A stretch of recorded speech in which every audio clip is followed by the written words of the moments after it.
মানুষের ভাগ্য সারা বছরের যেটি লিপিবদ্ধ হওয়ার কথা, সারা বছরের যে বাজেট হওয়ার কথা, সেটা হয়ে থাকে লাইলাতুল কদরে, সবে কদরে। মধ্য শাবানের রাত, এ রাতে আল্লাহ তাআলা মানুষকে সাধারণ ক্ষমা ঘোষণা করেন। যাদের মনে হিংসা নাই, যাদের মনে মানুষের প্রতি বিদ্বেষ শত্রুতা নাই, এবং যারা শিরকে লিপ্ত না, এই মানুষগুলো ছাড়া বাকি মানুষগুলোকে মধ্য শাবানের রাত, যেটাকে আমরা শবে বরাত বলি, হাদিসের ভাষ্য শবে বরাত নয়, হাদিসের ভাষ্য হলো লাইলাতুন নিসফি মিন শাবান, সেই রাতে আল্লাহ রাব্বুল আলামিন বান্দাকে সাধারণ ক্ষমা ঘোষণা করেন। এটা একটা ভিন্ন বিষয়। কিন্তু বছরের সবচেয়ে শ্রেষ্ঠ রাত হলো লাইলাতুল কদর, যেই রাতে আল্লাহ তাআলা বান্দার ভাগ্য ঠিক করেন। এই রাতে যে ভাগ্য আল্লাহ নির্ধারণ করে থাকেন, সেই নির্ধারণটা যেন আমাদের অনুকূলে হয়, সেই নির্ধারণটা যেন আমাদের জন্য কল্যাণকর হয়।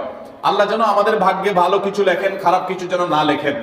আল্লাহ যেন তাকদীরে আমাদেরকে ভালো কিছু দেন, মন্দ কিছু থেকে বাঁচিয়ে রাখেন। সেজন্য আমরা সবাই কামনা করি কি করি না?